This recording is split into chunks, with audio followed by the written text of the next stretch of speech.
नमो जगदम्बिकाय नमः।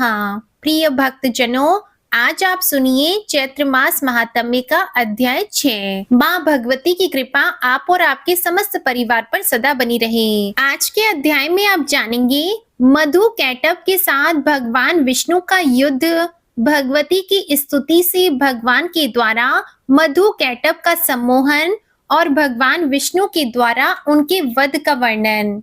श्री सूत जी कहते हैं, जब जगत गुरु भगवान विष्णु के श्री विग्रह से निद्रा दूर हुई, उनके नेत्र, मुख, नासिका, बाहु, हृदय एवं वक्ष स्थल सभी अंगों से निकलकर उस तामसी देवी ने मूर्तिमान होकर आकाश में स्थान बना लिया और भगवान बार बार जम्भाई लेते हुए उठकर बैठ गए।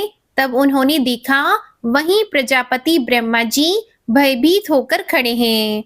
फिर तो महान तेजस्वी श्री विष्णु मेघ की भांति गंभीर वाणी में कहने लगे। भगवान विष्णु बोले, पद्म योनि ब्रह्मा जी, आप जब तब छोड़कर यहाँ कैसे आ गए? भगवान, क्यों आप इतने चिंतित हैं? आपका मन भय से अत्यंत घबराया हुआ क्यों है? तब ब्रह्मा जी ने कहा, भगवान, मधु और कैटभ नामक दो दैत्य आपके कान के मैल से उत्पन्न हुए हैं। उनका रूप बड़ा ही भयंकर है और वे अपार बली हैं। वे दोनों मुझे मारने के लिए उपस्थित हैं। हे जगत प्रभु, उन्हीं से डरकर मैं आपके पास चला आया। भगवान, भय से मेरा कलेजा कांप रहा है और चेतना लुप्त सी हो रही है। अब आप मुझे बचाइए। भगवान विष्णु बोले, ब्रह्मा जी, यहाँ विराजिए। अब आपका भय समाप्त हो गया। वे मूर्ख अपनी आयु खो चुके हैं। अभी युद्ध करने के लिए मेरे पास आएंगे और निश्चय ही मैं उनका वध कर दूंगा। सूत जी कहते हैं, इस प्रकार देवाधिदेव भगवान विष्णु ब्रह्मा जी से कह रहे थे।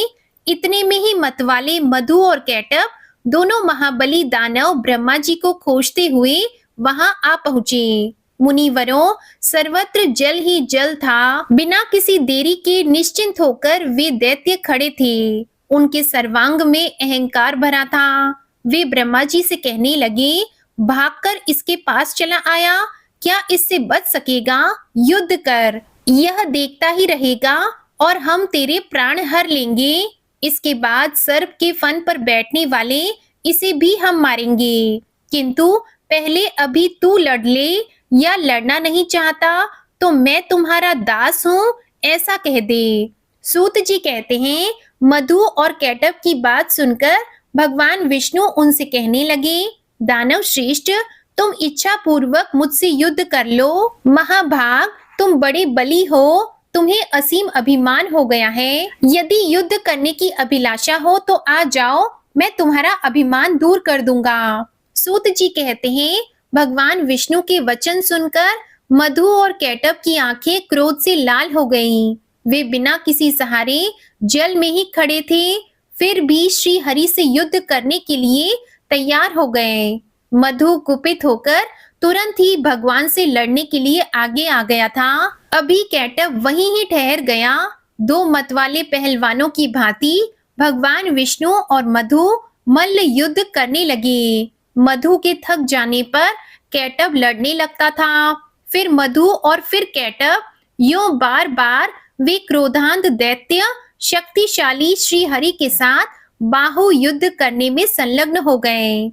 उस समय ब्रह्मा जी और भगवती शक्ति ये दोनों आकाश में खड़े होकर इस दृश्य को देख रहे थे।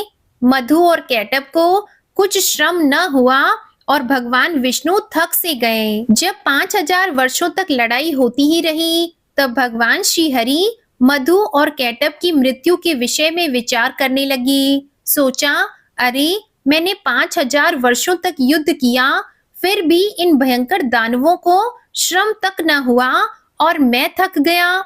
यह बड़े ही आश्चर्य की बात है। मेरा बल और पराक्रम कहाँ चला गया?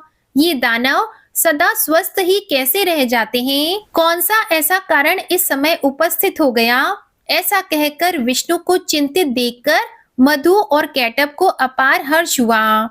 तब वे मतवाले दानव मेघ की भांति गंभीर वाणी में कहने लगे, विष्णु, यदि तुझ में बल न रहा और युद्ध करने से थकान आ गई तो मस्तक तक हाथ जोड़कर कह दे कि मैं अब तुम लोगों का दास बन गया। महामते, यदि यह न जचे, अभी कुछ शक्ति शेष रह गई हो तो युद्ध कर, तुझे तो हम मार ही डालेंगे, साथ ही इस चार मुख वाले ब्रह्मा के भी प्राण हर लेंगे। सूत जी कहते हैं, महाभाग श्री विष्णु अगाध जल में विराजमान थे। मधु और कैटब ने उन्हें यों खरी खोटी सुनाई। उनकी बात सुनकर भगवान शांति पूर्वक मधुर वचन कहने लगे। भगवान बोले, जो थक गया हो, डरा हो, जिसके हथियार गिर पड़े हो, स्वयं गिर गया हो, अथवा अभी जो बालक हो, इन पर शूरवीर पुरुष प्रहार नहीं करते, यही सनातन धर्म है। इस युद्ध भूमि में मैंने 5000 वर्षों तक लड़ाई की। मैं अकेला हूँ और समान बल वाले तुम दो भाई लड़ रहे हो। तुम दोनों समय समय पर जैसे विश्राम कर लेते हो, वैसे ही मैं भी कुछ विश्राम करके युद्ध करूंगा। इसमें क्या संदेह है? माना तुम दोनों महान मत वाले शूरवीर हो, परंतु कुछ समय तक ठहरो, मैं विश्राम कर लूं, फिर न्याय पूर्वक युद्ध आरंभ होगा। सूत जी कहते हैं, भगवान विष्णु का उक्त कथन सुनकर दानव श्रेष्ठ मधु और कैटब शांत हो गए। फिर युद्ध होगा ऐसा निश्चय करके कुछ समय के लिए वे दूर जाकर खड़े हो गए। इधर चतुर्भुज भगवान विष्णु ने देखा मधु और कैटब यहाँ से बहुत दूर चले गए हैं। तब उन्होंने उनकी मृत्यु क्यों नहीं होती इसका कारण सोचा। विचार करने पर ज्ञात हुआ कि भगवती ने इन्हें वरदान दिया है, ये जब चाहेंगे तभी मृत्यु इनके पास आएगी, इसी से ये शांत भी नहीं होते। मैंने व्यर्थ में इतनी घोर लड़ाई की, मेरे परिश्रम का कुछ भी फल न मिला, ये कैसे मरेंगे, यह ठीक जाने बिना अब मैं युद्ध करूं भी किस प्रकार। ये दानव वर के प्रभाव से घमंड में चूर हो रहे हैं, सदा मुझे दुख देना इनका स्वभाव ही बन गया है। बिना युद्ध किए ये मरेंगे भी कैसे? भगवती वर दे चुकी है, वह उसे टाल नहीं सकती। भला अपनी इच्छा से तो दुखी आदमी भी मृत्यु का आह्वान नहीं करता, फिर ये क्यों मरना चाहेंगे? जब कोई असाध्य रोगी और दरिद्र भी स्वयं मरना नहीं चाहता, फिर ये तो अभिमान में चूर रहते हैं, अपनी मृत्यु क्यों चाहेंगे? अतः मैं अब सभी मनोरथ पूर्ण करने वाली उन विद्यामयी शक्ति की शरण में चलूं, क्योंकि अब उनके प्रसन्न हुए बिना कार्य सिद्ध नहीं हो सकता। भगवान विष्णु यों सोच रहे थे, इतने में ही मन को मुग्ध करने वाली भगवती योग निद्रा की उन्हें दर्शन हुए। उस समय वे कल्याणमयी देवी आकाश में विराजमान थी। आनंद स्वरूप भगवान श्री हरि को योग का ज्ञान तो था ही, उन्होंने बड़े ही रहस्यपूर्ण शब्दों में मधु कैटब का संहार होने के लिए भगवती भुवनेश्वरी की स्तुति की। भगवान विष्णु की स्तुति करने पर देवी मुस्कुराकर कहने लगी, विष्णु तुम देवताओं के स्वामी हो, हरे अब पुनः युद्ध करने में तत्पर हो जाओ। अब ये दोनों शूरवीर दानव ठग कर मारे जा सकेंगे। मेरी वक्र दृष्टि से ये अवश्य ही मोह में पड़ जाएंगे। नारायण, मेरी माया से मोहित हो जाने पर तुम शीघ्र ही इन्हें मार डालना। सूत जी कहते हैं, भगवती की प्रेम रस से सनी हुई वाणी सुनकर भगवान विष्णु युद्ध भूमि में आकर खड़े हो गए। वे महाबली दानव बड़े ही विचारशील थे। युद्ध की इच्छा से वे भी सामने उपस्थित हुए। भगवान विष्णु को सामने देखकर उन्हें बड़ा हर्ष हुआ। बोले, चार भुजा वाले विष्णु, ठहरो ठहरो और युद्ध करो। तुम्हें लड़ने की उत्कट इच्छा तो है ही, हार और जीत में प्रारब्ध प्रबल होता है, यह निश्चय जानकर तुम्हें युद्ध में लग ही जाना चाहिए। बलवान विजयी होता है, किंतु कभी कभी भाग्यवश दुर्बल भी विजय पा जाता है। इसलिए महात्मा पुरुष को चाहिए कि किसी भी परिस्थिति में हर्ष और शोक न करे। मैं सदा से दानवों का शत्रु हूँ। प्राचीन समय में बहुत से दैत्य मुझसे पराजित हुए हैं, यह जानकर हर्ष, और इस समय इन मधु एवं कैटब से मैं हार गया, यह शोक करना तुम्हारे लिए अनुचित है। सूत जी कहते हैं, इस प्रकार कहकर महाबाहु मधु और कैटब युद्ध के लिए डट गए। उन्हें देखकर भगवान विष्णु ने बड़े विचित्र ढंग से एक घूंसा मारा। बल अभिमानी उन दैत्यों ने भी भगवान पर घूंसों से चोट पहुंचाई। इस प्रकार परस्पर घोर युद्ध होने लगा। लड़ते हुए उन अपार बलशाली दानवों को देखकर भगवान श्री हरि ने कातर भाव से भगवती की ओर दृष्टि फेरी। सूत जी कहते हैं, उस समय भगवान करुणा रस से भींग से गए थे। उन्हें देखकर भगवती ने अट्टहास किया। उनकी आंखें लाल हो गई थी। साथ ही उन्होंने कामदेव के बाणों की तुलना करने वाले अपने कटाक्ष भरे नेत्रों से उन दैत्यों को आहत कर दिया। भगवती मुस्कुराती हुई तिरछी नजरों से उनकी ओर देख रही थी। उनके उस अवलोकन में प्रेम और मोह भरे थे। फिर तो भगवती की तिरछी चितवन को देखकर दुरात्मा मधु और कैटब तुरंत मोहित हो गए। मदन शरों से उनका मन व्यथित हो उठा। यह कैसा मनोहर अद्भुत दृश्य सामने आ गया, ऐसा मानते हुए वे अपनी विस्तृत छटा दिखाने वाली देवी की ओर देखते रह गए। भगवान विष्णु काम साधने में सतर्क तो थे ही, वे देवी के अभिप्राय को देखकर समझ गए कि अब दैत्य मोहित हो चुके हैं। फिर तो हंसकर मेघ की भांति गंभीर वाणी में उन्होंने मधुर शब्दों में कहा, वीर, तुम्हें जो इच्छा हो वर मांग लो। मैं तुम्हारे युद्ध कौशल से अत्यंत प्रसन्न होकर अवश्य वर देने को तैयार हूँ। प्राचीन समय में युद्ध करने वाले बहुत से दानव मेरे सामने आए, किंतु मैंने तुम्हारे समान न तो किसी को देखा और न सुना।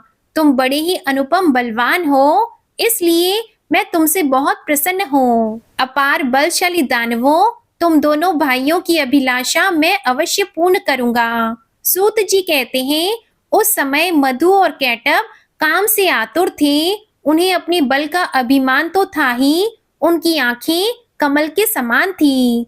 जगत को आह्लादित करने वाली भगवती महामाया सामने विराजमान थी। भगवान विष्णु का वचन सुनकर भी दानवों की आंखें देवी की ओर लगी रहीं। अभिमानी वे भगवान श्री हरि से कहने लगे, विष्णु, हम मांगने नहीं आए हैं, तुम हमें क्या दे सकोगे? देवेश, तुम्हें ही हम देने को तैयार हैं। हम याचक नहीं, हम तो उदार दाता हैं। ऋषिकेश, तुम्हें जिस वर की अभिलाषा हो हमसे प्रार्थना करो। वासुदेव, तुम्हारे इस अद्भुत युद्ध से हम बड़े प्रसन्न हैं। तब मधु और कैटब की बात सुनकर भगवान विष्णु ने कहा, यदि तुम लोग अब मुझ पर प्रसन्न हो और वर देना चाहते हो तो बस दोनों मेरे हाथ से मौत स्वीकार कर लो। सूत जी कहते हैं, इसके बाद भगवान श्री हरि की बात सुनकर मधु और कैटब महान आश्चर्य में पड़ गए। वे हम ठग गए मानकर खड़े रहे। उनके मुख पर शोक की घटा घिर आई। सर्वत्र जल भरा था, कहीं भी प्राकृतिक भूमि नहीं दिखती। यह मन में विचार कर वे भगवान से कहने लगे, जनार्दन, तुम देवताओं के स्वामी हो, तुमने भी पहले वर देने की बात कही है, तुम कभी झूठ नहीं बोलते, अतः हमारा भी अभिलषित वर दो। माधव, हमारा वर यही है कि जल शून्य विस्तार वाले स्थान पर हमारा वध करो। हमने तुमसे मृत्यु स्वीकार कर ली, किंतु तुम भी वचन का पालन करना। तब भगवान ने सुदर्शन चक्र को याद किया। साथ ही वे हंसकर कहने लगे, महाभाग, जल शून्य विस्तृत स्थान पर ही तुम्हें मार रहा हूँ। ऐसा कहकर देवादिदेव भगवान विष्णु ने अपनी विशाल जांघें फैलाकर जल पर ही जल रहित स्थान मधु और कैटब को दिखा दिया। साथ ही कहा, इस स्थान पर जल नहीं है, अब तुम अपना मस्तक दे दो। आज से मैं भी सत्यवादी रहूंगा और तुम भी। भगवान का यह कथन सुनकर उसकी सत्यता पर वे विचार करते रहे। इसके बाद अपने 4000 कोस वाले विशाल शरीर को उन्होंने स्वयं मृत्यु के मुख में डाल दिया। उस समय भगवान ने अपनी जांघें सटा ली। यह देखकर मधु और कैटब को बड़ा आश्चर्य हुआ। उन विचित्र जांघों पर मस्तक रखने के लिए भगवान ने दैत्यों से कहा। उन्होंने मस्तक रख दिए। तब भगवान ने उनके मस्तकों को चक्र से काट डाला। इसके बाद मधु और कैटब के प्राण पखेरु उड़ गए। उस समय सारा समुद्र उन दैत्यों के रक्त और मज्जा से व्याप्त हो गया। हे मुनीश्वरों, तभी से पृथ्वी का नाम मेदिनी पड़ गया, इसलिए मिट्टी खाना निषेध माना जाता है। हे मुनिवरों, आप लोगों ने जो पूछा था वह सारा प्रसंग भली भांति विचार कर मैं कह चुका। अतः विज्ञ पुरुषों को उचित है कि विद्या स्वरूपिणी महामाया की ही सदा आराधना करें। सभी देवता और दानव भी उन परम शक्ति की ही उपासना करते हैं। त्रिलोकी में भगवती से बढ़कर कोई भी देवता नहीं है, यह बात सत्य है। वेद और शास्त्र इसके प्रमाण भी हैं। अतः वे चाहे निर्गुण हो अथवा सगुण, उन पराशक्ति की उपासना करनी ही चाहिए। जय माता दी। प्रिय भक्तजनों, आज का अध्याय समाप्त हुआ।